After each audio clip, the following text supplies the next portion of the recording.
Boa tarde, eu sou Maria Lúcia, monitora de Direito Penal.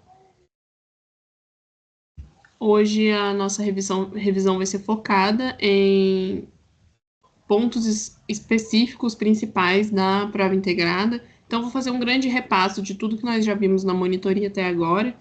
Se tiver alguma dúvida, pode levantar a mão, abrir o microfone e vamos lá.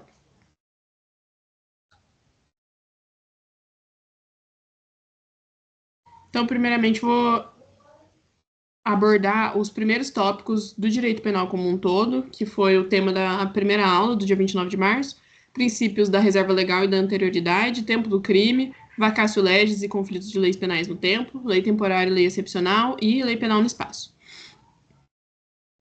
Primeiramente, pensando em competência para legislar sobre direito penal. O artigo 22, inciso 1º da Constituição Federal vai dizer que compete privativamente à União legislar sobre direito penal, dentre outros assuntos. Então, simplificando, o poder responsável pela elaboração das leis é o legislativo. Isso acho que já está consolidado, até tema de estudo no próprio direito constitucional. É a teoria da tripartição dos poderes, sistema de freios e contrapesos. O legislativo é o sistema responsável por elaborar as leis. No âmbito federal, o legislativo encontra-se na figura do Congresso Nacional, composto por duas casas: Senado Federal, que representa os estados, e Câmara dos Deputados, que representa o povo. Assim, incumbe ao Congresso Nacional e somente ele legislar sobre direito penal no Brasil. Por quê? Direito penal é matéria de competência privativa da União. Quem é o poder legislativo da União? O Congresso Nacional, Senado Federal e Câmara dos Deputados. Então, compete somente ao Congresso Nacional legislar sobre direito penal. Acho que isso não deixa muita dúvida. Seguindo em frente. Princípio da legalidade ou da reserva legal. O artigo 5º, inciso 1º da Constituição Federal vai dizer que ninguém vai ser obrigado a fazer ou deixar de fazer alguma coisa, senão em virtude de lei. Para simplificar, no âmbito da relação entre os particulares, aplica-se o chamado princípio da legalidade ampla, que dá aos particulares o direito de exercerem quaisquer atividades que a lei não proíba, ainda que ela não permita expressamente. Tanto que a área contratual é um dos grandes exemplos de relação entre particulares que tem uma margem de atuação muito ampla. Contratos podem prever inúmeras cláusulas que não estão previstas expressamente em lei, mas que a lei também não proíbe. Então, fica muito à mercê do que as partes vão acordar. Um contrato é a materialização de um acordo entre as partes. Então, o que as partes, em consenso, concordarem em colocar naquele contrato é o que vai valer, e mesmo que aquela cláusula não esteja prevista expressamente em lei. Se a lei não proíbe, posso colocar no contrato. Não só no contrato, como nas relações entre particulares como um todo. É o que a gente vai chamar de princípio da legalidade ampla. O particular pode fazer o que a lei não proíbe. Já no âmbito da administração pública, vai se aplicar o chamado princípio da legalidade estrita ou legalidade restrita, que vai permitir que os servidores públicos façam somente o que a lei prevê de forma expressa, somente o que é autorizado expressamente por lei, não havendo margem para interpretações dúbias da postura mais correta a ser empregada no caso concreto. Isso significa que o servidor público, no âmbito federal, estadual ou municipal, ou servidor do Distrito Federal, ele só pode agir de acordo com o que a lei expressamente autoriza, diferentemente dos particulares. Nós, particulares, podemos fazer o que a lei não proíbe. Mesmo que a lei não preveja expressamente uma situação, se ela não proíbe, posso fazer. O servidor público não, ele só pode fazer o que expressamente está autorizado em lei. Se a lei não proíbe uma determinada situação, mas também não regulamenta, não autoriza expressamente, o servidor público não pode adotar essa conduta. Só o que realmente está autorizado expressamente. Seguindo em frente.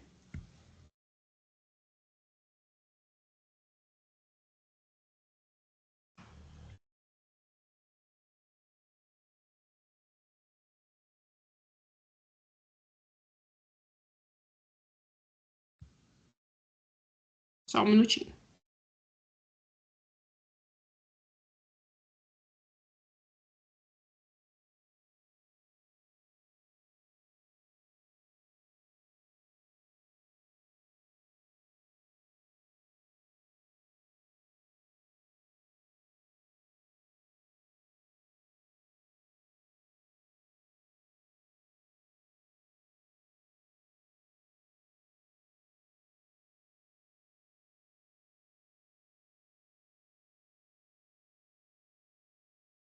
Seguindo em frente com a revisão, o próximo ponto da nossa matéria é o chamado princípio da anterioridade, que está previsto tanto no artigo 5º, inciso 39 da nossa Constituição, quanto no artigo 1º do Código Penal. É o princípio que abre o nosso Código Penal, que vai dizer que não há crime sem lei anterior que o defina, nem pena sem prévia cominação legal.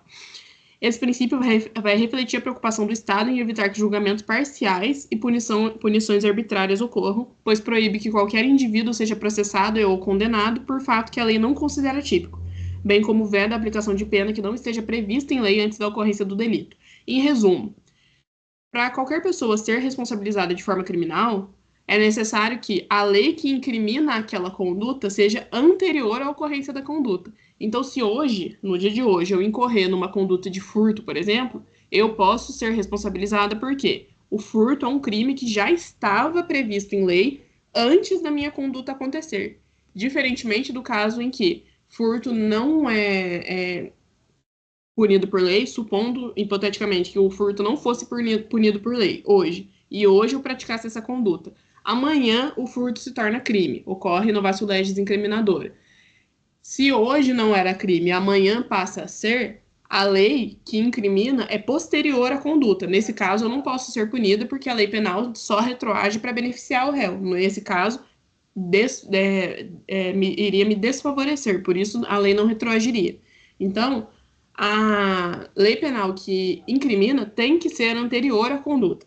Assim como a pena, a aplicação da pena, futuramente vocês vão entender as 3 fases de aplicação de pena, enfim, as modalidades de pena que cabem para qual tipo de delito, mas a pena tem que ter combinação legal. Assim como a lei incriminadora tem que ser prévia à conduta, a pena também precisa estar autorizada por lei, porque tem um rol, na Constituição Federal, tem um rol de penas autorizadas e vedadas.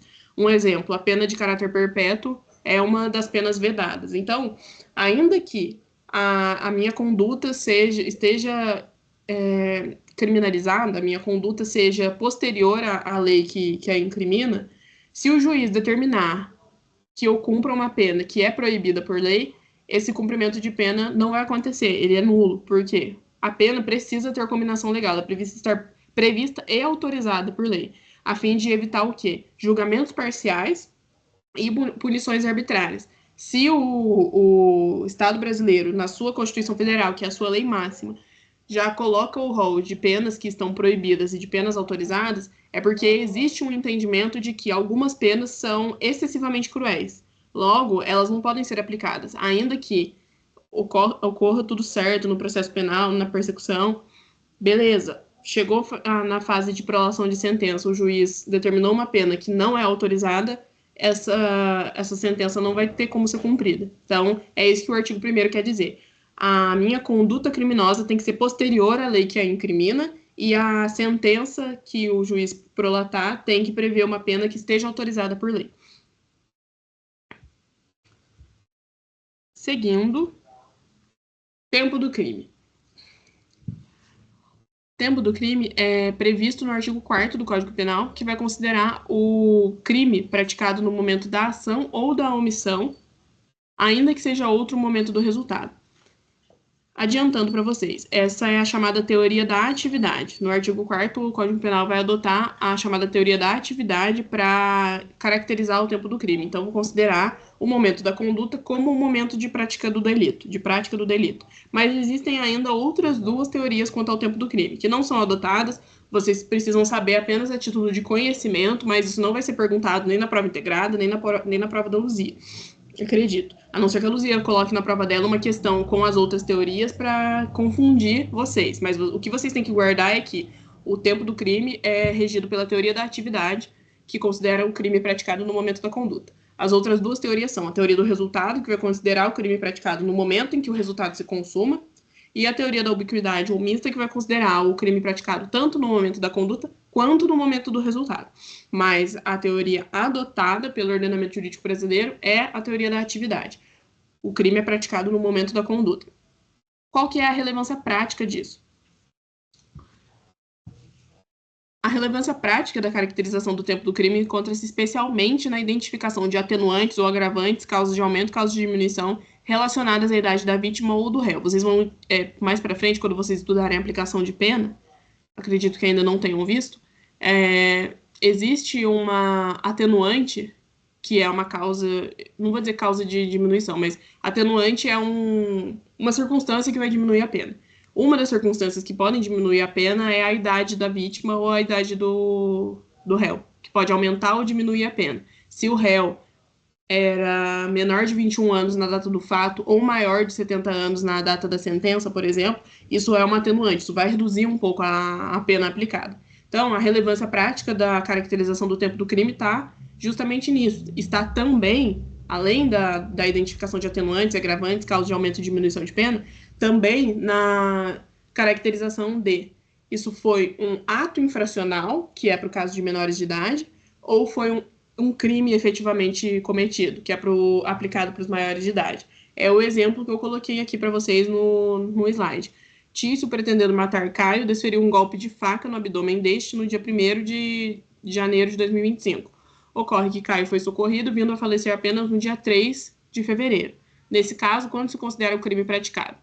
O Tício, ele desferiu o golpe de faca no dia 1º de janeiro. Independentemente da morte do Caio ter ocorrido na hora ou depois, a conduta homicida ocorreu no dia 1º de janeiro. Logo, o crime ocorreu no dia 1º de janeiro.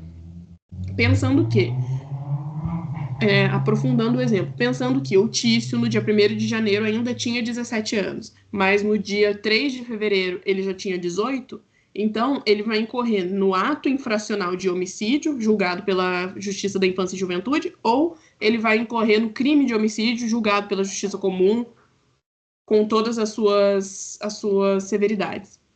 Pensando que no momento da conduta, e o nosso Código Penal adota a teoria da atividade como a teoria que vai dizer qual é o tempo do crime é o momento da conduta, pensando que na hora da conduta ele ainda tinha 17 anos, então ele incorreu num ato infracional de homicídio, ele vai ser julgado com os rigores da Justiça da Infância e Juventude.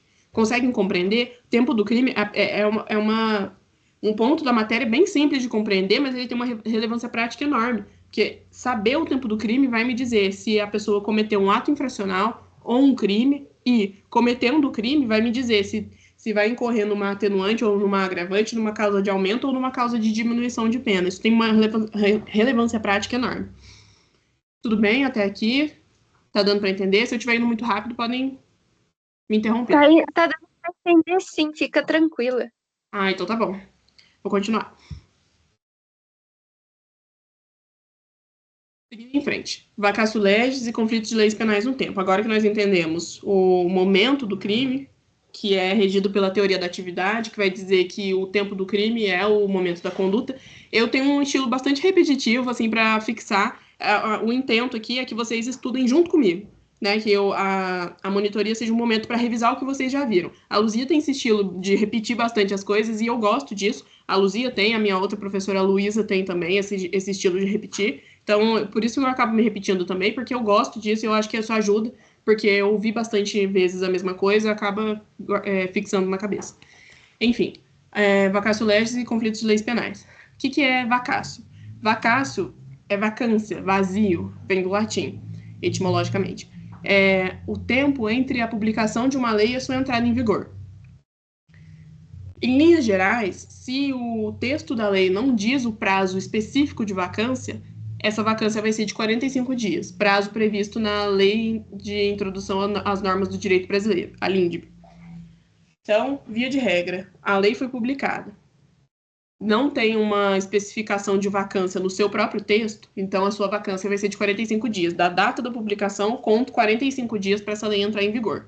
Um exemplo para vocês de lei que não teve vacância é uma lei do final do ano passado, dia 9 de outubro de 2024, é a Lei 14.000... É 14.000 alguma coisa, eu não vou lembrar exatamente o número, eu sei que é 14.000, que foi a lei que tornou o feminicídio crime autônomo. Feminicídio, não sei se vocês saibam, era uma qualificadora do crime de homicídio, e a partir de 9 de outubro do ano passado se tornou um crime autônomo.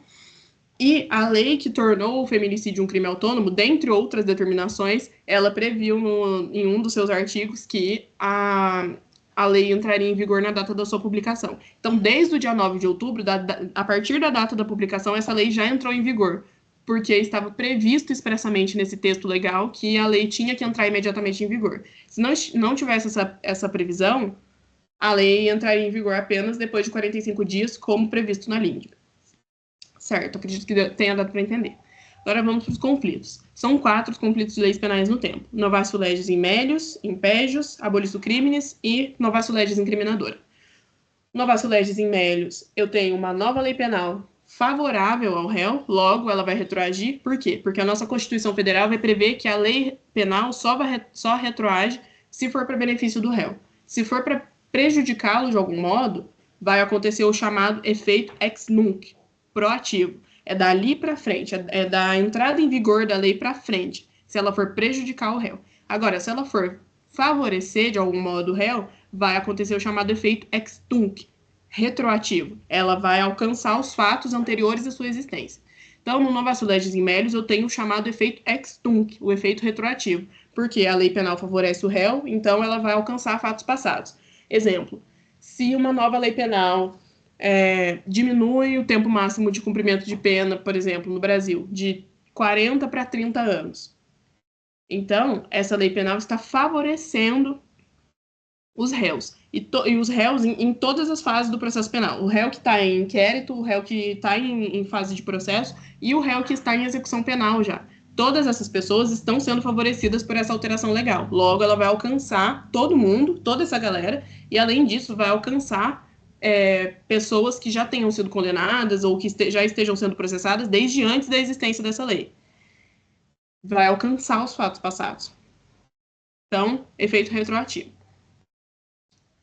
Já no Novatio legis in pejus, eu vou ter uma nova lei penal que vai prejudicar o réu, vai tornar a situação do réu mais grave. Por isso, ela não retroage, acontece o chamado efeito ex nunc, proativo.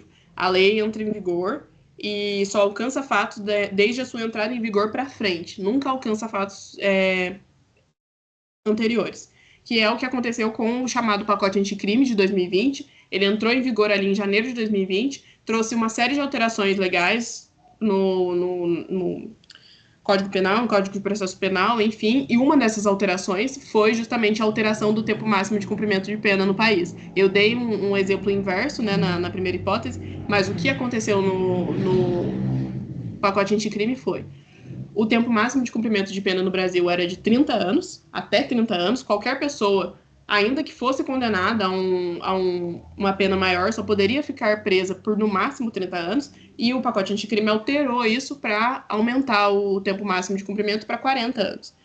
Aumentar de 30 para 40 é uma situação ruim para o réu. É dizer que ele pode ficar mais 10 anos preso. Então, é prejudicial. Sendo prejudicial, não retroage. Então, desde a entrada em vigor do pacote anticrime, ele só alcança os fatos ocorridos da sua entrada em vigor para frente. Por exemplo, o caso Nardoni, da Ana Jatobá e do Alexandre Nardoni, eles ainda estão cumprindo pena e tudo, mas eles estão cumprindo pena dentro dos rigores da lei do tempo do seu crime. E ao tempo do fato da Isabela Nardoni, ao tempo do assassinato dela, o tempo máximo de cumprimento era 30 anos. Então, eles estão presos dentro dos rigores do cumprimento de 30 anos. Todos os benefícios deles estão sendo calculados com base em 30 anos, com base no tempo máximo de cumprimento de pena, sendo 30 anos.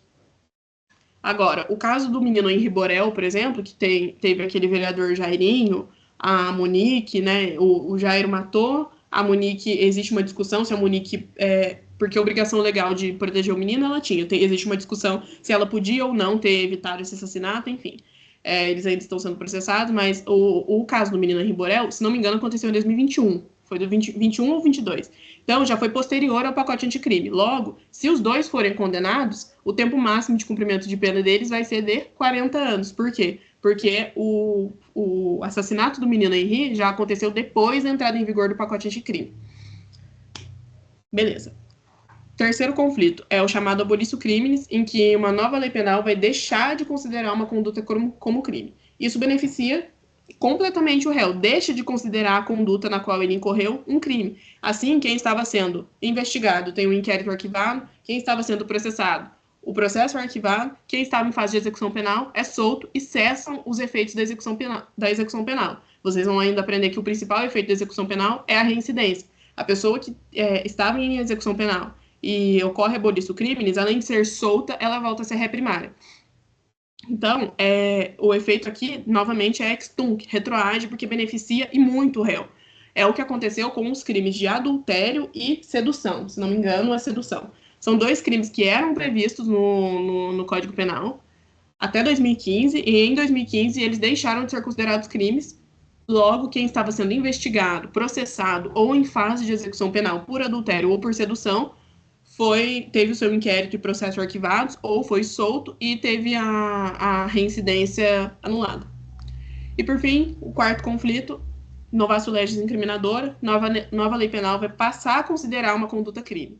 Então, não retroage, porque isso aqui piora a situação de quem incorre na conduta. Uma conduta que antes não era crime, passa a ser. Passando a ser, o que acontece? Por exemplo, se o adultério voltar a ser crime, vamos pensar que hoje o adultério volta a ser crime. Quem incorreu na conduta de adultério até ontem não vai ser punido, porque até ontem não era crime, então não tem que se falar em punição dessas pessoas. Mas quem incorrer na conduta de adultério a partir de hoje, começa a praticar crime. Então, para quem estava incorrendo na conduta antes de ela passar a ser considerada crime, não acontece nada com essas pessoas. Acontece alguma coisa com quem pratica a conduta já quando ela se tornou um crime. Certo? Tudo bem? Deu para entender, eu acho, né?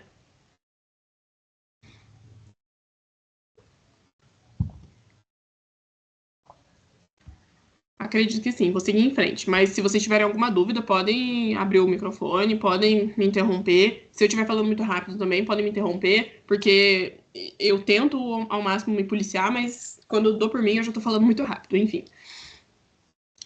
Lei temporária e lei excepcional. Antes disso, eu quero explicar os fenômenos da lei, os fenômenos temporais da lei para vocês.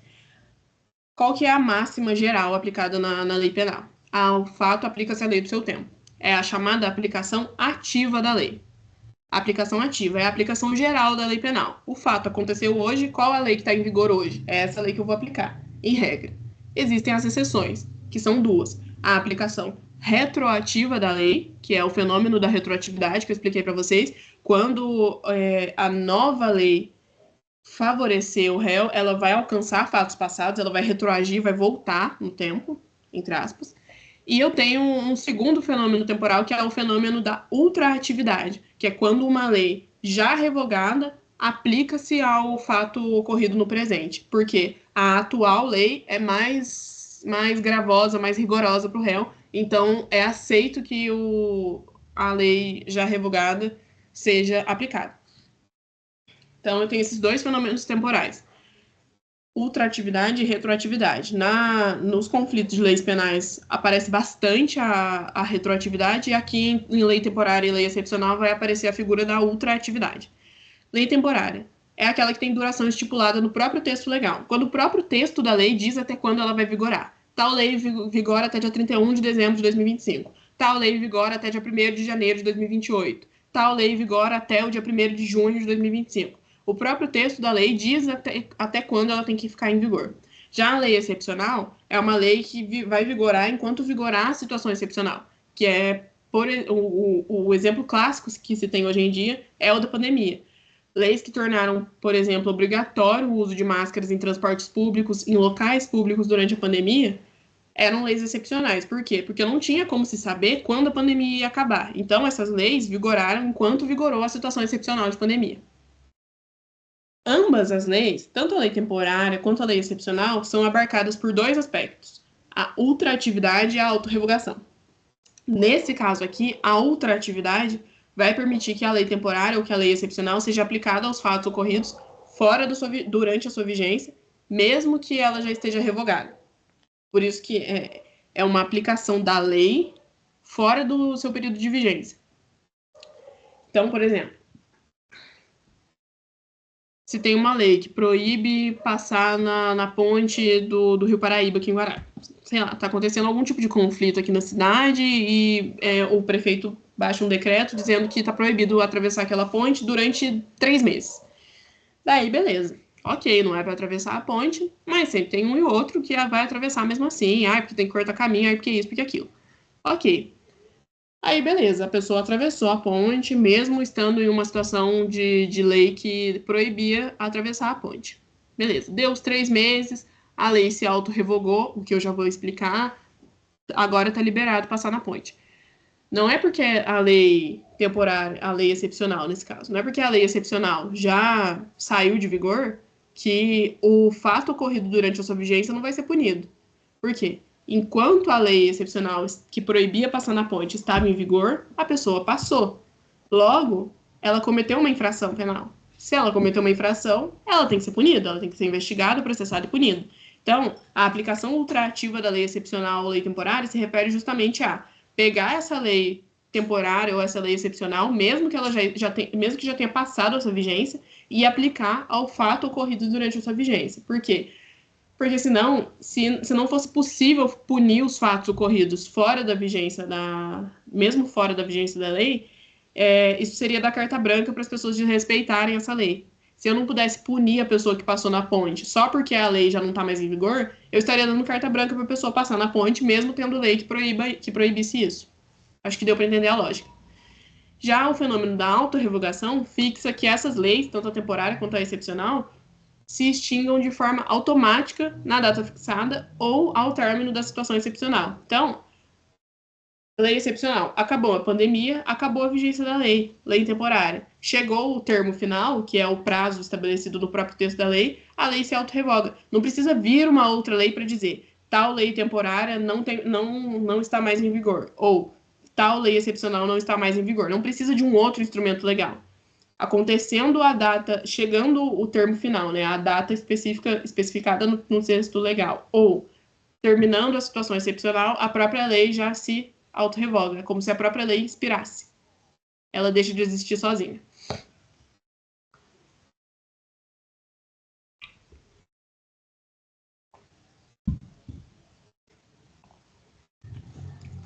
Agora, a lei penal no espaço.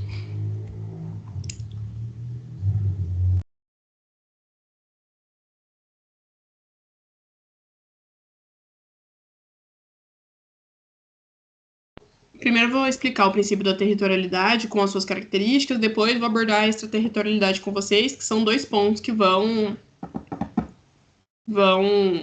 cair na prova integrada. O princípio da territorialidade, de forma inicial. Via de regra, aplica-se a lei penal brasileira aos crimes ocorridos no território nacional, salvo exceções. São 3 exceções em que não vai se aplicar a lei penal brasileira ao fato ocorrido aqui. Quando a aplicação da lei penal brasileira ferir acordo, tratado ou regra de direito internacional. Só nesses casos em que aplicar a lei penal brasileira fere algum tipo de convenção internacional é que não vai ser aplicada. Mas, via de regra, se o fato aconteceu no território brasileiro, eu aplico a lei penal brasileira. Independentemente de o autor ser estrangeiro, da vítima ser estrangeira, ou dos dois serem estrangeiros, não importa. Aconteceu aqui, eu vou aplicar a lei penal brasileira. É o chamado princípio da territorialidade temperada. Temperada ou relativa, mas a doutrina, a jurisprudência vai usar mais o temperado. Por que não absoluta? Porque se fosse uma territorialidade absoluta, então não haveriam exceções. Em qualquer caso, seria aplicada a lei penal brasileira ao fato ocorrido no Brasil. Mas existem exceções, por isso, territorialidade temperada. O que é território brasileiro? É o território brasileiro geográfico, que a gente já conhece, o território brasileiro terrestre, aéreo, o espaço marítimo, e por extensão. Qual é o território brasileiro por extensão? As aeronaves e embarcações brasileiras públicas ou a serviço do governo brasileiro em qualquer lugar. Pensou em aeronave ou embarcação brasileira pública ou a serviço do governo brasileiro. Em qualquer lugar vai ser território brasileiro. Agora, uma aeronave ou embarcação brasileira privada só vai ser território brasileiro até águas internacionais. Então, se eu tenho um avião da Gol, da TAM, da Azul, por exemplo, esse avião da Gol, da Azul, da TAM, ele só é território brasileiro até alcançar espaço aéreo internacional. Alcançou espaço aéreo internacional, daí ele já não é mais território brasileiro. Um navio, sei lá, um navio da MSC, por exemplo, uma companhia marítima privada. Ele só é território brasileiro até ele alcançar águas internacionais. Ele passou do limite do espaço marítimo brasileiro, ele já não é mais território brasileiro. Nas águas internacionais, tanto assim como no espaço aéreo internacional, não tem domínio de país nenhum, vigora a lei da bandeira. E quando esse navio alcança o espaço aéreo, alcança o espaço marítimo de outro país, daí ele vai ser o território de outro país. Então, se eu tenho uma aeronave, uma embarcação privada brasileira no espaço aéreo ou no mar de Portugal, vai ser território português, porque é uma aeronave, uma embarcação brasileira privada. Agora, se for uma aeronave, uma embarcação brasileira pública ou a serviço do governo brasileiro, independentemente de estar em Portugal, de estar na França, de estar no Brasil, sempre vai ser território brasileiro. E esse é um princípio internacional, então é recíproco. O mesmo vale para aeronaves ou embarcações estrangeiras aqui no Brasil. Se for uma aeronave ou embarcação portuguesa pública que esteja aportada aqui no Brasil, vai ser território de Portugal. Agora, se for uma aeronave ou uma embarcação portuguesa privada que esteja aqui no Brasil, vai ser território brasileiro, porque está em território brasileiro. Beleza, então esse é o chamado território brasileiro por extensão. O território brasileiro em geral é o que a gente aprende nas aulas de geografia, é o espaço terrestre, é o nosso mar territorial, né, a costa brasileira, e o nosso espaço aéreo até as milhas determinadas por lei. Beleza, esse é o chamado espaço aéreo, chamado território brasileiro por extensão. Agora, lugar do crime. Assim como tem 3 teorias para identificar o tempo do crime, eu também vou ter 3 teorias para identificar o chamado lugar do crime.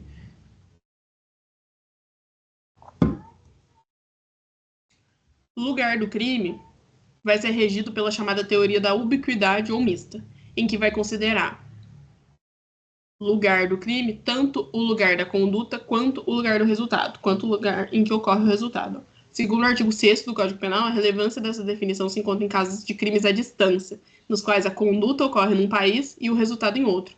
Para a lei penal brasileira, o crime será considerado praticado no Brasil se a conduta ou o resultado ocorrer em território nacional. Como assim? Existem crimes que podem ter o início num país e a consumação, o resultado em outro. Por exemplo, se alguém atira numa pessoa na fronteira Brasil-Uruguai, pode ser que a conduta de atirar na pessoa ocorreu aqui no Brasil, a pessoa correu, tentou se salvar, tentou buscar ajuda, correu, acabou que foi morrer já em território do Uruguai. Então, a conduta se deu no Brasil, resultado se deu no Uruguai. Onde é o lugar desse crime? Em ambos os países, tanto no Brasil quanto no Uruguai. Se a conduta ou o resultado acontecer no Brasil, independentemente de haver repercussão em outro país, eu vou aplicar a lei penal brasileira. Nesse exemplo, a conduta aconteceu no Brasil, eu vou aplicar a lei penal brasileira. Vai ter persecução penal aqui. Lá, daí já é outra história, eu vou ter que olhar o ordenamento jurídico uruguaio para entender como é que vai funcionar. Mas aqui, se a conduta aconteceu aqui, aplico a lei penal daqui. Se o resultado acontecer aqui, aplico a lei penal daqui. Aqui é importante pontuar que lugar do crime é diferente de foro competente para julgamento. Foro competente para julgamento é matéria de processo penal. Se vocês tiverem curiosidade, até podem dar uma olhada no livro, né? Depois eu vou dar a recomendação dos livros de doutrina, mas foro competente é diferente do lugar do crime. O lugar do crime se refere ao lugar material, onde aconteceu o crime, onde aconteceu a conduta, onde aconteceu o resultado. Foro competente já se torna matéria de processo penal, porque daí eu vou estar discutindo onde tem que processar a pessoa, onde que tem que tramitar o processo criminal. Isso ainda não é o ponto da nossa matéria. Então, o que vocês têm que saber aqui? Tempo do crime, teoria da atividade. Considera-se praticado o crime no momento da conduta.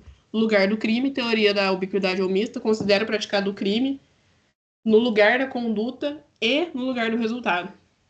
Tanto no lugar da conduta quanto no lugar do resultado. Tudo bem? Alguma dúvida? Tranquilo. Certo. Então, vou continuar. Agora, indo para a segunda parte de lei penal no espaço, que é o chamado princípio da extraterritorialidade. Eu acredito que eu esteja andando meio rápido, também porque é uma revisão, é um grande repasso do que já foi dado nas monitorias, e acredito que a Luzia também já tenha batido bastante na tecla de todos esses pontos com vocês. Então, a monitoria de hoje tem mais o intuito de dar um repasso, e daí pontos em que eu estou me estendendo mais são pontos que realmente vão cair na prova integrada, por isso que eu estou que eu estou me estendendo um pouco mais. Por exemplo, essa parte de lei penal, por isso que eu estou me estendendo um pouco, porque vai cair na prova. Enfim, o princípio da extraterritorialidade, ele vai se referir à aplicação excepcional da lei penal brasileira a crimes ocorridos no estrangeiro, em função de ser o agente ou a vítima brasileira. Então, aplicação, porque qual que é a noção geral? Se o crime aconteceu no Brasil, eu aplico a lei penal brasileira. Só que isso não é uma regra só do Brasil, isso é uma regra de direito internacional. Se o crime acontece no país, eu aplico a lei do país. Então, aplicar a lei penal brasileira a um crime ocorrido fora daqui é uma situação extraordinária. Porque, via de regra, eu vou aplicar a lei do país. Se acontecer um crime nos Estados Unidos, eu vou aplicar a lei de lá, não vou aplicar a lei daqui. Eu só vou aplicar a lei daqui quando o agente ou a vítima forem brasileiros. Só nessa hipótese. Daí eu vou ter situações de aplicação condicionada e incondicionada, que eu já vou abordar. Mas eu quero que vocês entendam é que aplicar a lei penal brasileira no estrangeiro é uma situação completamente extraordinária. Só ocorre se o agente ou a vítima forem brasileiros. E daí eu vou ter hipóteses de aplicação incondicionada e condicionada, fundamentadas em 5 princípios, que eu não coloquei aqui, porque a questão dos princípios que fundamentam a aplicação da lei penal no estrangeiro é mais uma questão teórica, assim, não é uma questão que possa cair na prova, assim. Então, mas tem 5 princípios que fundamentam a aplicação extraterritorial da lei penal. Enfim, a aplicação incondicionada da lei penal brasileira no estrangeiro. Ela está prevista no artigo 7º, inciso 1º do Código Penal. São 4 hipóteses. Eu vou aplicar de forma incondicionada a lei penal brasileira no estrangeiro, quando o crime for cometido contra a vida ou a liberdade do presidente da República. Por quê? Porque o bem jurídico tutelado, nesse caso, é de extrema relevância. Estou tratando do chefe de Estado, da vida e da integridade física do chefe de Estado brasileiro. Então, por isso, é uma hipótese de aplicação incondicionada. Também, quando o crime for cometido contra o patrimônio ou a fé pública do Estado brasileiro, também um bem jurídico muito importante, inclusive, no Código Penal tem uma seção de crimes que trata apenas de crimes contra o patrimônio e contra a administração pública. Terceiro, quando o crime for cometido contra a administração pública. E quarto, em caso de crime de genocídio, quando o agente for brasileiro ou residente no Brasil.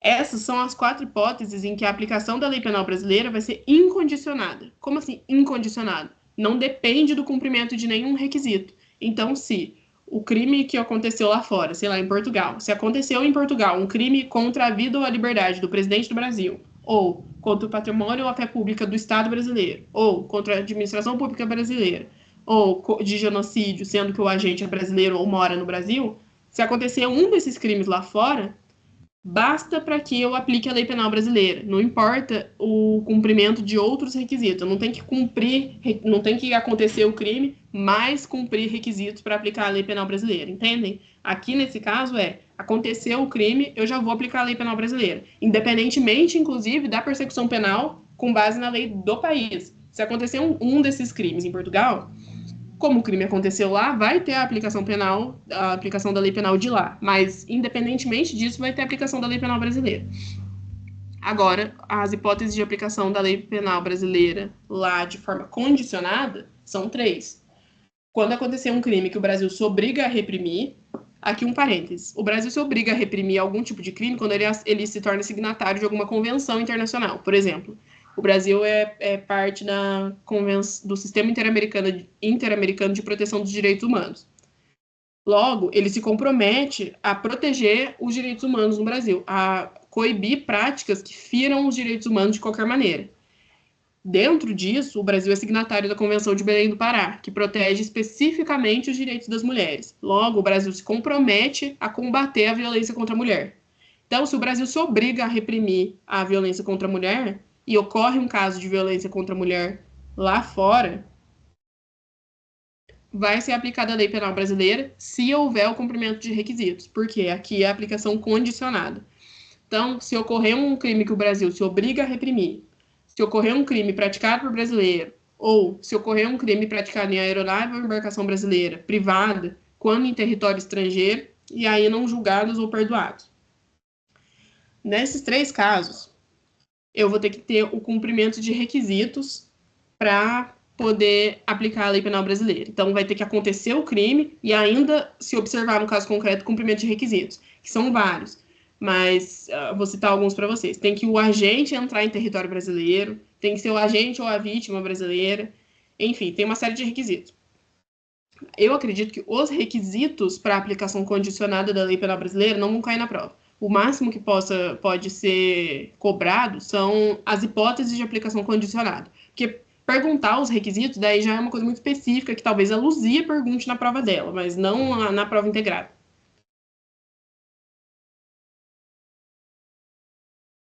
Aqui, ó. Simplificando. A aplicação incondicionada da lei penal brasileira a crimes ocorridos no exterior se refere ao fato de que não precisam ser cumpridas condições para o seu efetivo emprego ao caso concreto. Basta que ocorra o crime e a nossa lei será aplicada. Então é isso que vocês têm que guardar. A aplicação incondicionada da lei penal brasileira, basta que ocorra o crime, aplica a lei penal brasileira. Ponto. Já na aplicação condicionada, é exigido o cumprimento de requisitos para ser utilizada a lei penal brasileira em outro país. Quais são esses requisitos? São 5. O agente tem que entrar em território nacional, o fato tem que ser punível aqui e lá, onde o crime foi praticado. O crime tem que estar incluído entre aqueles pelos quais a lei penal brasileira permite a extradição, ou seja, tem que ter acordo de extradição entre o Brasil e o país onde ocorreu o crime. O agente não pode ter sido absolvido no estrangeiro e também não pode já ter cumprido pena fora, porque existe um princípio do non bis in idem, que veda a pessoa de cumprir duas vezes pena pelo mesmo fato. Então, se a pessoa já foi condenada e cumpriu pena completamente lá fora, ela não pode ser condenada e cumprir pena aqui, porque ela já cumpriu pena pelo crime. E, por fim, não pode ter sido o agente perdoado no estrangeiro ou, por outro motivo, não pode estar extinta a sua punibilidade. Então, além de acontecer o crime, tem que ter o cumprimento desses 5 requisitos para poder aplicar a lei penal brasileira de forma condicionada, nas hipóteses de aplicação condicionada. Agora, quando for a hipótese de aplicação incondicionada, daí basta que aconteça o crime e a lei penal brasileira vai ser aplicada. Só que é legal vocês darem uma estudada depois com atenção, porque dá para confundir bastante até as hipóteses de aplicação condicionada e incondicionada. Então, é legal dar uma forçadinha nesse ponto.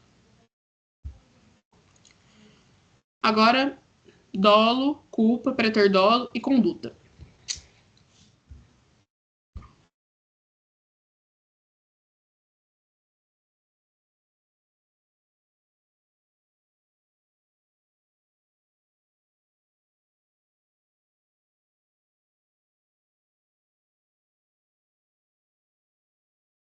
Conduta. O que é a conduta? É a concretização da vontade humana. Ação ou omissão consciente e voluntária dirigida a um fim. Então, o que é praticar um crime? É, de forma consciente e voluntária, agir para produzir um resultado. Percebam que eu enfatizei o consciente e voluntário. Para ter crime, o agente precisa ser culpável. E culpabilidade, um dos requisitos, uma das características é a voluntariedade, é a consciência e a voluntariedade. A pessoa precisa saber o que ela está fazendo e querer estar fazendo aquilo para ela poder ser punida por um crime. Se eu estou sendo coagida a praticar uma coisa que é crime, não pode ser exigida de mim uma conduta diferente, eu não tenho como ser punido, porque eu estou sendo forçada àquela prática. Se eu não sei o que eu estou fazendo, se eu não tenho consciência, se eu sou uma pessoa civilmente incapaz, eu também não tenho como ser culpabilizada porque eu não tenho consciência do que eu estou fazendo. Então, crime é não crime. A conduta é a ação ou omissão consciente e voluntária dirigida a um fim. Qual é esse fim? A prática do crime, a produção do resultado. Quando ausente a voluntariedade, não há conduta, logo não tem crime. Eu preciso necessariamente de voluntariedade para ter conduta, seja dolosa, seja culposa, e para ter crime, para restar caracterizado o crime. As condutas vão ser divididas em comissiva e omissiva. A comissiva é a ação, é o fazer, por exemplo. Eu quero matar alguém e efetivamente eu vou lá e atiro na pessoa. Fiz alguma coisa, conduta comissiva. Já a conduta omissiva é o deixar de fazer algo que a lei determina como sendo ilícito. É quando o deixar de fazer é penalmente relevante. Quando que a omissão vai ser penalmente relevante? Nem sempre. Porque nós deixamos de fazer coisas a todo instante, porque nós não temos como tutelar tudo que está acontecendo ao nosso redor, sabe? Tipo, tudo em todo lugar ao mesmo tempo. Não tem como. Se alguém for eu tô aqui na minha casa. Se alguém for atropelado na avenida, que é 3 ruas aqui abaixo da minha casa, se eu for pensar de forma ampla, eu tô sendo omissa porque eu não tô fazendo nada em relação a isso, mas eu não tenho por que fazer alguma coisa em relação a isso. Eu não tô lá na situação, eu não sou a vítima, eu não sou autor, eu não sou autora, eu não sou testemunha, eu não sou nada. Então eu não tenho obrigação legal. Então a minha omissão aqui não é penalmente relevante. Ela só seria em uma das 3 alíneas do artigo 13, parágrafo 2º. Eu não tenho certeza se eu coloquei aqui no slide para vocês, acredito que não. Mas as hipóteses de omissão penalmente relevante, acho que a Luzia já bateu bastante nessa tecla com vocês, mas eu vou repassar, são 3. Quando o agente tem a obrigação por lei de cuidado, proteção e vigilância em relação à vítima, quando o agente assume o risco de quando o agente assume o risco de impedir o resultado, ou por fim, quando o agente de outra forma cria o risco do resultado. Então, nessas 3 hipóteses, o agente tem a obrigação legal de agir para evitar o resultado. Só que a omissão ela vai ser penalmente relevante quando o agente devia e podia. Então, eu disse para vocês as hipóteses de dever legal, quando ele tem a obrigação legal de agir, né, obrigação de cuidado, proteção e vigilância, quando de outra forma ele cria o risco do resultado, quando ele assume o risco do resultado. Ok. Essas são as hipóteses em que ele tem a obrigação, mas eu só vou saber se ele efetivamente podia agir no caso concreto. Por quê? Porque a lei também não obriga ninguém a se sacrificar por ninguém. Então, só no caso concreto é que eu vou entender se a pessoa, mesmo tendo obrigação legal, podia ou não agir para evitar aquele resultado, entendem? Então, são requisitos cumulativos. Se o omitente tinha obrigação legal, mas ele não podia no caso concreto, então não tem crime. Assim como, se o omitente não tinha obrigação legal, mas ele podia fazer alguma coisa no caso concreto, eu tenho que ver se vai ter ou não o crime de omissão de socorro. Pode ser que não, pode ser que sim. Então, o podia, ele só vai ser analisado efetivamente no caso concreto. Não tem como eu dizer para vocês, tal situação ele podia, tal situação ele não podia. Não, que a lei não obriga a gente a fazer sacrifício pelo outro. Então, só no caso concreto eu vou conseguir analisar isso. Dolo e culpa. Eles são os elementos subjetivos da conduta. Então, eles estão ligados ao motivo que levou à prática do crime.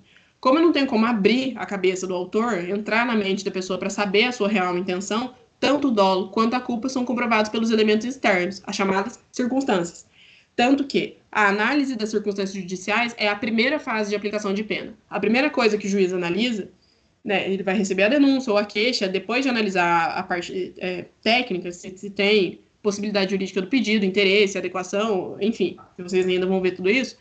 Depois que ele analisar de forma preliminar, ele vai começar a analisar o mérito. E na hora de analisar o mérito, a primeira coisa que ele vai observar são as circunstâncias judiciais. Quem é o autor, quem é a vítima, o que aconteceu, como aconteceu, quando aconteceu, tudo isso é relevante para a aplicação da pena base, e que depois vai ser aumentada ou diminuída, enfim. Então, as circunstâncias são extremamente relevantes para a análise do cenário geral, porque eu não tenho como saber o que a pessoa estava pensando.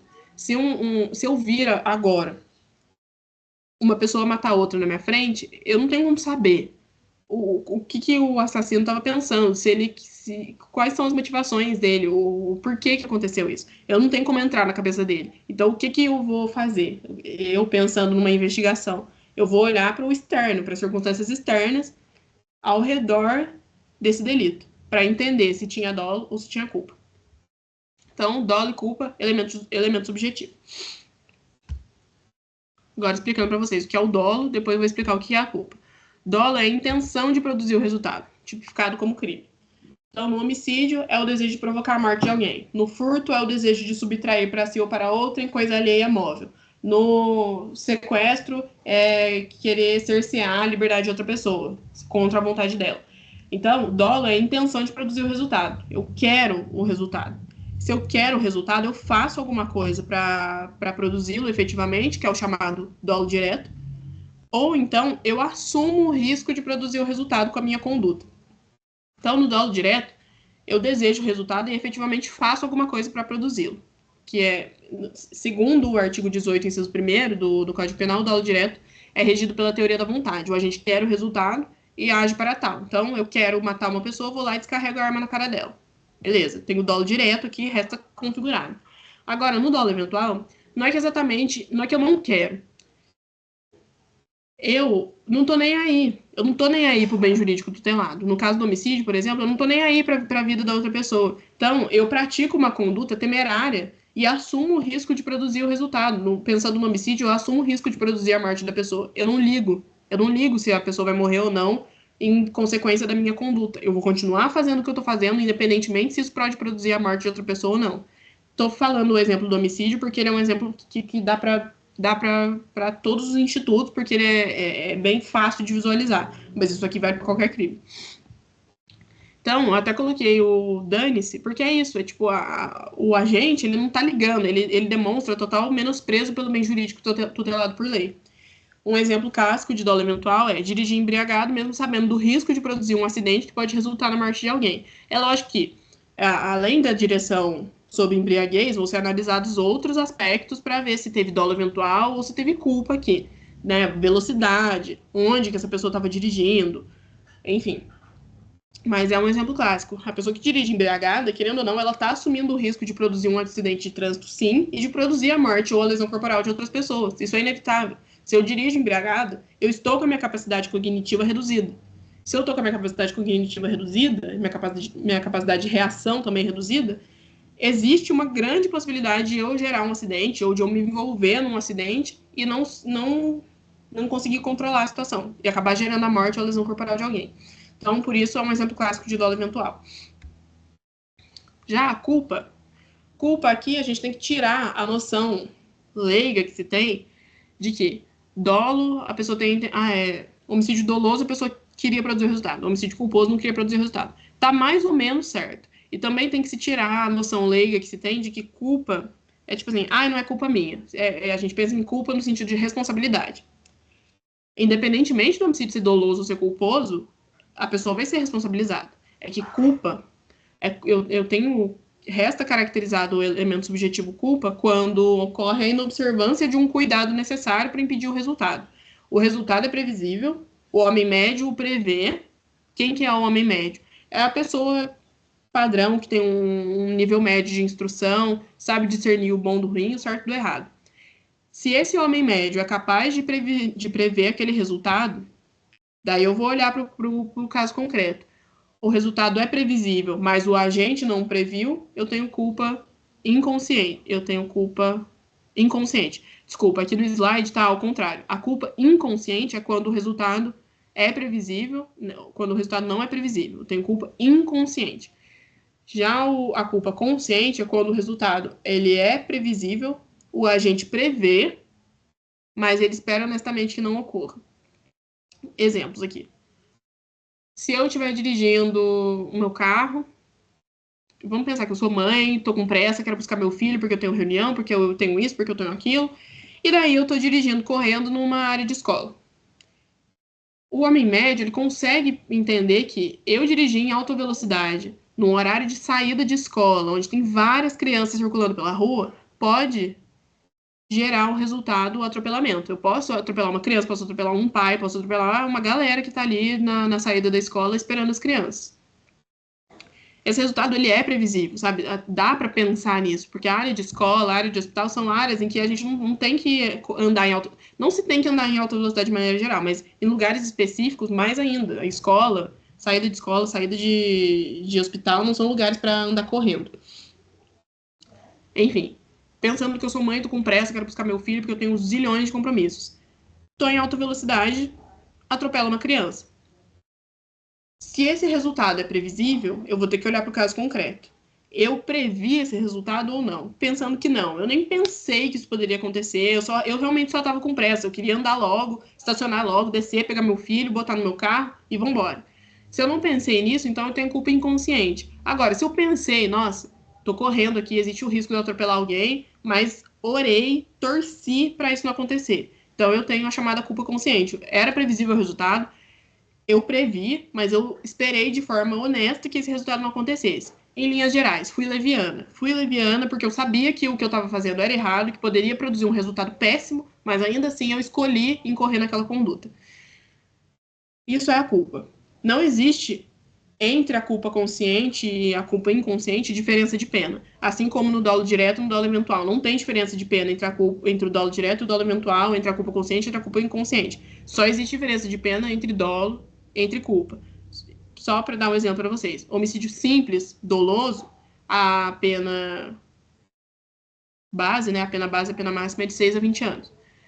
Homicídio culposo, o homicídio culposo previsto no Código Penal, a pena base, né, a pena genérica prevista no Código Penal é de 1 a 3 anos. Olhem a diferença. Homicídio doloso, 6 a 20, homicídio culposo, 1 a 3 anos. Então, existe culpa apenas entre o elemento dolo e o elemento culpa, mas dentro deles não tem diferenciação. E, por fim, eu tenho a figura do préter dolo. O préter dolo é quando o agente queria praticar a conduta, mas ele não esperava o agravamento do resultado. Então, eu tenho o chamado dolo no antecedente, que é a conduta, e culpa no consequente, que é o resultado. Existe um exemplo clássico aqui de préter dolo. Existem mais exemplos, futuramente vocês vão estudar, mas o exemplo clássico de préter dolo é a lesão corporal seguida de morte. Porque na lesão corporal, o ânimo não é de matar, não é o chamado ânimos necandi, é o chamado ânimos ladendi. É o ânimo de machucar, ferir, mas não necessariamente de matar. Mas pode acontecer. E acontecendo é o exemplo típico de préter dolo. O agente queria ferir, então tem dolo no antecedente, mas a situação sai do controle e degringola de uma tal maneira que a vítima morre. Tem culpa no consequente. Ele queria ferir, mas ele não queria matar. E daí que ele tem dolo no antecedente e culpa no consequente. E vai responder pela figura típica de lesão corporal seguida de morte.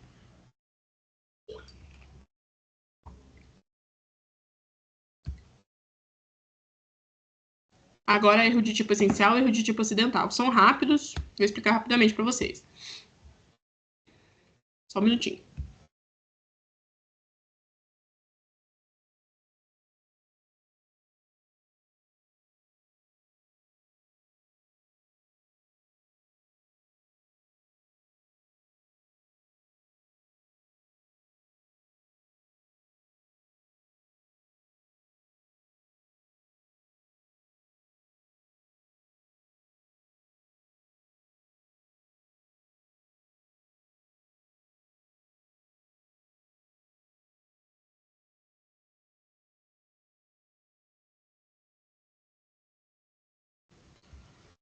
O erro de tipo vai ocorrer quando o equívoco recai sobre uma situação concreta prevista como elemento constitutivo de crime. Então, eu me equivoco mesmo, eu erro sobre uma situação que está prevista como crime. O agente ele realiza objetivamente um ato caracterizado como crime, mas não percebe o que ele está fazendo, pois algum dado da realidade lhe falta. Então, lembram que eu falei para vocês que a culpabilidade, um dos elementos da culpabilidade é a voluntariedade. Eu só tenho como punir alguém que praticou aquele crime porque quis praticar aquela conduta. E eu não tenho como dizer que a pessoa realmente quis praticar aquela conduta se falta algum elemento para ela entender o que ela está fazendo. Se a pessoa não percebe completamente o que ela está fazendo, então eu não tenho como dizer que tem voluntariedade completa. Então, se não tem voluntariedade completa, não tem crime. A título de exemplo, posso citar um aluno que ao final da aula, de forma inadvertida, coloca na sua mochila o livro de um colega e leva para casa. Ele pensa que o livro é seu, por isso ele levou para casa. Objetivamente, ele praticou furto, que é subtrair para si ou para outro em coisa alheia móvel. Ele pegou para si uma coisa que não era dele. Mas por quê? Aqui pensando no elemento subjetivo. Por quê? Porque ele acreditou que essa coisa era sua. Então, se ele acreditou que o bem lhe pertencia, então ele não quis praticar efetivamente o delito de furto. Logo, incorreu em erro de tipo. Outro exemplo é de um indivíduo que quer matar o seu inimigo, sai na sua procura, encontra e mata erroneamente o sósia ou o irmão gêmeo. O homicida sabe que a sua conduta é ilícito penal, mas ceifou a vida da pessoa errada por confundir as vítimas. Ele queria matar A, mas matou B. Não que matar não esteja errado, tá errado, ele vai ser punido. Só que ele vai ser punido em relação à vítima virtual, em relação a quem ele desejou matar, não em relação a quem ele efetivamente matou. Então, um erro de tipo é quando falta algum elemento da realidade para a pessoa compreender completamente o que ela está fazendo. Se eu não tenho completa compreensão, eu não tenho como ter culpabilidade, pelo menos não culpabilidade completa. Vou elaborar mais para frente. O erro de tipo essencial sempre vai excluir o dolo, porque retira do agente a capacidade de perceber corretamente a realidade. Então, erro de tipo essencial sempre vai excluir o dolo. Daí eu posso ter erro de tipo punido a título de culpa ou erro de tipo que nem vai ser punível. Então, a tipicidade absoluta. Por exemplo, quando um agente recebe um cigarro de entorpecente de um amigo acreditando ser um cigarro normal. Então, ele não queria usar um cigarro de droga, de maconha, ele queria usar um cigarro normal. Ele recebeu de um amigo, ele confiou, né? Tem uma confiança implícita nessa relação, mas ele errou sobre um elemento, a natureza da substância. Logo, aqui não tem a elementar do crime de porte de droga para consumo pessoal para ele, por quê? Porque ele consumiu acreditando estar consumindo um cigarro comum. Então, se ele acreditava estar consumindo um cigarro comum, é porque faltou um elemento da realidade para ele entender completamente o que ele estava fazendo. Logo, aqui não tem nada, exclui qualquer crime, para ele é a tipicidade absoluta. Já na tipicidade relativa, por exemplo, ocorre nesse exemplo construído. Se uma pessoa ofender a dignidade de outro, desconhecendo que se trata de um funcionário público, não vai ter o crime de desacato, que é ofender funcionário público no exercício da função ou por conta da função de funcionário público. Então não vai ter desacato, mas vai ter crime de injúria, porque mesmo que o ofensor não saiba que a vítima é funcionária pública, ainda assim ofender uma pessoa é crime. Então não vai ter culpabilização a título de desacato, mas vai ter a título de injúria. Quanto à intensidade, o erro de tipo pode ser inevitável ou evitável. Linhas gerais, bem rapidinho. Erro de tipo inevitável é quando, pela circunstância concreta, qualquer pessoa poderia incorrer naquele erro. Qualquer pessoa poderia cometer o mesmo erro. Logo, eu não tenho como culpabilizar. Já o erro de tipo evitável é quando, analisando as circunstâncias concretas, dá para perceber que não é um erro que qualquer pessoa cometeria. Então, se ele tivesse um mediano discernimento, se ele tivesse prestado um pouco mais de atenção na situação concreta, ele não teria incorrido naquele erro. Logo, ele é punido a título de, se o crime admitir forma culposa, o erro de tipo evitável vai ser punido de forma culposa. Se o crime não admitir forma culposa, daí não vai ter culpabilização. É isso. Já o erro de tipo acidental ocorre quando a falsa percepção da realidade recai sobre dados irrelevantes da figura típica. Então, no erro de tipo essencial, aqui, ó, é quando o erro recai sobre uma situação prevista como elemento constitutivo de crime. O erro de tipo essencial é quando o erro recai sobre a elementar do crime, sobre os termos que descrevem aquele crime. Já o erro de tipo assim, acidental, é quando o erro, a falsa percepção da realidade é sobre um dado irrelevante da figura típica. Aí eu vou ter o chamado erro sobre objeto, erro sobre a pessoa, erro na execução ou aberração crimes. O erro sobre objeto é quando eu pratico o crime, eu só erro o objeto material, a coisa ou pessoa sobre a qual vai recair o crime.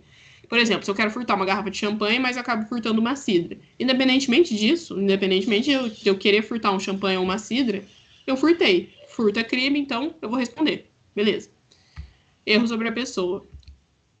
Por exemplo, eu quero matar a Ana, mas por um erro de representação, um erro de raciocínio, eu mato a Bia. Por que eu mato a Bia? Porque a Bia é sósia da Ana, porque a Bia é irmã gêmea da Ana, eu não sabia.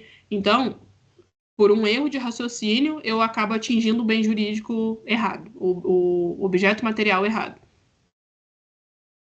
Daí eu tenho chamado erro sobre a pessoa. No erro na execução, eu sei qual é o objeto material que eu quero atingir, mas eu erro na prática. Por exemplo, eu quero matar a Ana, eu sei quem é a Ana, eu atiro, só que por erro de pontaria, eu acabo atingindo a Bia.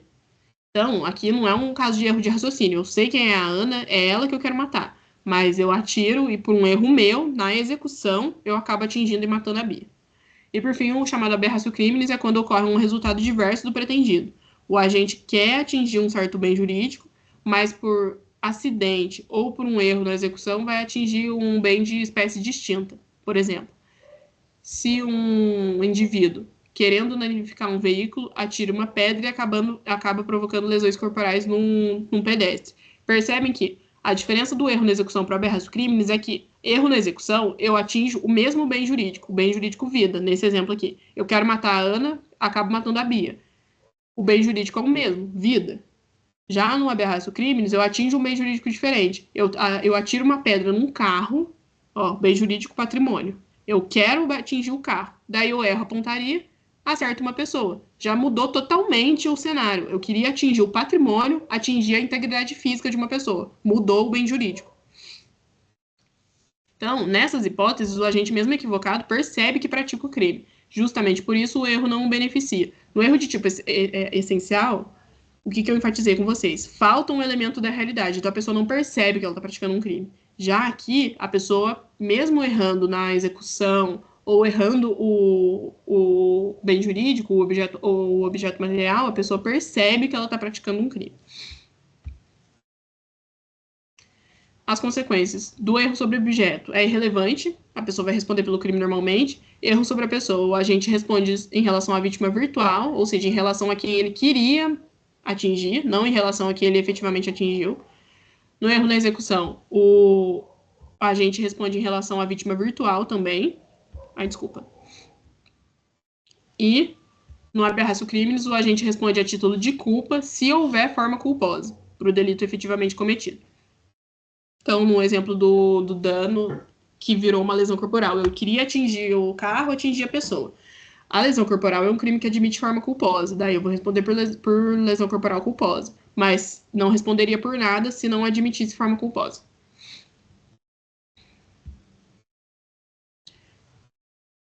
Agora eu vou adiantar esse finalzinho para vocês, que eu acredito que já tá ficando meio maçante, né? Iter criminis são as fases do crime, cogitação é a mera intenção da prática do crime, preparação é a reunião dos elementos necessários, ela vai ser impunível em regra, salvo se a preparação em si já for crime autônomo, por exemplo, roubar um carro para sequestrar uma pessoa, o próprio roubo do carro já é crime, então eu vou ter um crime já autônomo. A execução é o efetivo início da conduta criminosa e a execução já pode ser punida a título de tentativa. E, por fim, a consumação é quando o crime produz o resultado que dele se espera. Exemplo, no homicídio, a pessoa morre. No sequestro, eu consigo subtrair a liberdade de alguém. No roubo, eu pego para mim coisa alheia móvel mediante violência ou grave ameaça. Enfim, quando o crime efetivamente produz o resultado que dele se espera. A tentativa. O que vocês têm que guardar da tentativa? É fator externo que impede a consumação. Os elementos da tentativa são início de execução, não consumação por circunstância alheia à vontade do agente. Então, o agente começa a executar o crime não se consuma por um fator externo. É fator externo que impede a consumação. Guardem dessa forma a tentativa. Fator externo que impede a consumação. A tentativa pode ser perfeita ou imperfeita. Na imperfeita, o agente nem conclui a execução. Já na tentativa perfeita, a execução foi concluída, mas a consumação não acontece por um fator externo. Pena da tentativa, mesma pena do crime consumado, reduzida de 1 a 2/3. Depende da proximidade da consumação. Desistência voluntária e arrependimento eficaz. Isso aqui são institutos para serem invocados futuramente, já na fase de processo. Desistência voluntária. O agente, a redação da tentativa é quase a mesma. É início de execução, não consumação, só que aqui muda. Lá na tentativa é início de execução, não consumação por circunstância alheia à vontade do agente. Aqui é início de execução, não consumação por voluntariedade do agente. O agente voluntariamente desiste da execução, né? Ele está ali executando o crime e desiste, ou então, que é a chamada desistência voluntária, ou então o agente já executou, mas se arrepende e consegue evitar que o crime se consuma. Exemplo clássico da desistência voluntária. Eu aponto a arma para alguém, ou seja, iniciei a execução, mas não atiro, desisti voluntariamente de matar a pessoa, ou, no caso do arrependimento eficaz, eu até já atirei, só que na hora que eu atiro eu me arrependo, levo a pessoa para o hospital e ela sobrevive. Então, arrependimento eficaz. Ambos os institutos são uma ponte de ouro para a gente se arrepender, segundo Nelson Hungria, que é um famoso doutrinador de direito penal. Então, uma ponte de ouro para a gente se arrepender, por quê? Porque tanto na desistência voluntária quanto no arrependimento eficaz, o agente só vai responder pelos fatos já praticados, pelo ato já praticado. Então, na desistência voluntária, se eu apontar a arma para alguém e não atirar, no máximo pelo que eu vou responder é o quê? Ameaça e porte e posse irregular de arma de fogo se essa arma não for registrada. No arrependimento eficaz, nesse exemplo construído, se eu atirei em alguém e levo a pessoa para o hospital e ela sobrevive, eu vou responder de acordo com o que aconteceu. Se foi uma lesão corporal leve, eu vou responder por lesão leve. Se foi uma lesão corporal grave, eu respondo por lesão grave. Se foi lesão corporal gravíssima, eu respondo por lesão gravíssima. Mas não por homicídio. Porque a pessoa não faleceu, eu também não vou responder por tentativa, porque voluntariamente eu impedi que o resultado se consumasse.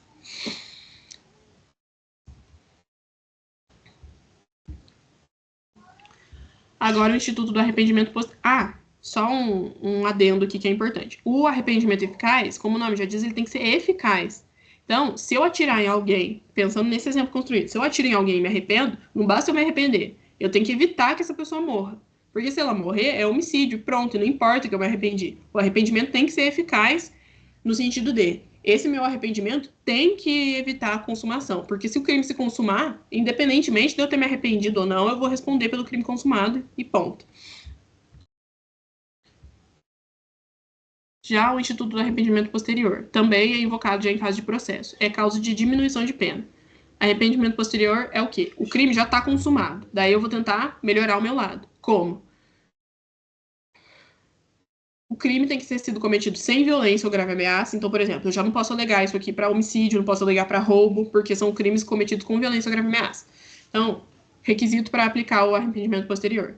Crime não pode ter sido cometido com violência ou grave ameaça, tem que haver a reparação do dano ou restituição da coisa.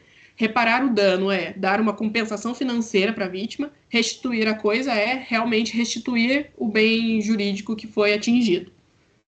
Por exemplo, se eu furtei o carro de uma pessoa, reparar o dano seria eu dar o valor do carro em dinheiro para a pessoa, restituir a coisa seria eu efetivamente dar outro carro para a pessoa ou devolver o carro furtado para a pessoa. Então, crime sem violência ou grave ameaça, tem que haver reparação do dano ou restituição da coisa por ato voluntário do agente. O agente não pode ser coagido a reparar o dano ou a restituir a coisa, ele tem que fazer isso por voluntariedade. Até o recebimento da denúncia ou da queixa, leia-se, até o início do processo, até antes do início do processo. Então, se cumpridos esses 4 requisitos, em fase de processo vai ser invocado o arrependimento posterior, o advogado vai dizer, olha, meu cliente cometeu o crime sem violência ou grave ameaça, reparou o dano ou restituiu a coisa de forma voluntária até antes do início deste processo. Logo, requeiro a diminuição de pena de 1 a 2/3. Aí vai depender do critério que o juiz vai utilizar.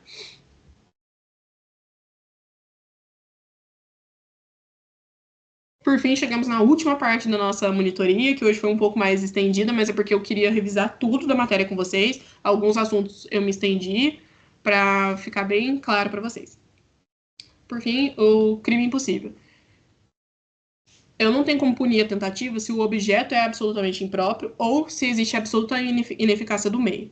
Na primeira hipótese, o objeto material não pode ser atingido. Exemplo, eu tento matar alguém que já está morto. Eu não tenho como matar uma pessoa que já está morta. Então, o objeto é absolutamente impróprio, ou seja, ele é absolutamente inatingível. Logo, a tentativa não é punida.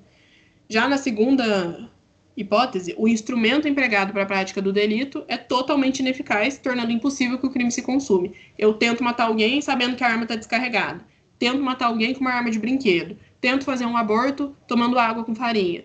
Sabe, são situações em que eu uso meios completamente ineficazes para alcançar a consumação. Então, não tem como eu punir a tentativa nesses casos.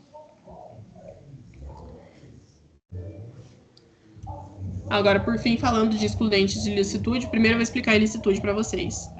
O crime é fato típico, ilícito e culpável. Típico porque ele se enquadra em lei penal incriminadora, ilícito porque ele é contrário ao direito, ele fere o que a lei prevê, e culpável porque o agente é passível de responsabilização criminal. Só fatos típicos é que interessam para o direito penal. Fato atípico é fato que não está previsto em lei como crime, então, se não é crime, então não importa para o direito penal. Quais que são as excludentes gerais de ilicitude? É o estado de necessidade, a legítima defesa, o estrito cumprimento do dever legal ou o exercício regular de direito. O estado de necessidade e a legítima defesa estão previstos no Código, o cumprimento de dever legal e exercício regular de direito não, são excludentes doutrinárias. Estado de necessidade. Quando eu pratico uma conduta que em tese é crime, mas eu pratico essa conduta para me defender de um perigo atual, a direito próprio ou alheio, não provocado voluntariamente pelo agente, em que não haja dever legal de enfrentar o perigo. O agente não tem a obrigação de enfrentar aquele perigo. Essa conduta lesiva tem que ser razoável e inevitável, ou seja, não tem outra maneira de eu escapar daquela situação de perigo a não ser cometendo aquela conduta, que em tese é crime, e essa conduta tem que ser praticada de forma razoável, ou seja, só até o necessário para poder evitar aquela situação de perigo. O exemplo clássico é uma criança está andando na rua, é atingida por um animal grande, um Rottweiler, um Pitbull. Essa criança está sozinha, não tem ninguém para defender. Eu vejo, por exemplo, isso acontecer, eu vou fazer o quê? Inevitavelmente eu vou ter que agredir esse cachorro, vou ter que afastar ele, talvez eu tenha que chutar, bater para ele largar a criança. Então eu estou defendendo essa criança de um perigo atual que não fui eu que provoquei. Então, estado de necessidade, claro. A legítima defesa se assemelha bastante, só que aqui a legítima defesa só se aplica para o caso de o bem jurídico ser a vida humana e agressão. No estado de necessidade eu me defendo de perigo, aqui eu me defendo de agressão na legítima defesa. O agente se defende de um perigo atual, iminente, injusto, né, de uma agressão injusta, atual, iminente, a direito próprio ou alheio, com o uso dos meios necessários e emprego moderado de tais meios. Se um bandido entra na minha casa para me roubar, eu estou sozinha, a única coisa que eu tenho para me defender é uma faca, infelizmente, o que eu vou ter que fazer? Eu vou ter que esfaquear essa pessoa. Isso não é carta branca para eu esfaquear essa pessoa até a morte. É carta branca apenas para eu me defender, para eu dar um golpe de faca, talvez na mão, para evitar que ele me roube. Enfim, legítima defesa não é carta branca para fazer para eu fazer o que eu quiser com a outra pessoa. É a carta branca apenas para que eu me defenda na ausência da autoridade pública. Estrito cumprimento do dever legal. O exemplo clássico do policial. Quando o policial prende alguém, cerceia a liberdade de alguém, em tese, limitar a liberdade de uma pessoa é crime. Só que o agente, o policial, ele está apenas cumprindo o seu dever inerente à sua profissão, que o agente de segurança pública ele tem que garantir a segurança pública. E se a segurança pública depende de prender uma pessoa, de limitar a liberdade de uma pessoa, é isso que vai ser feito.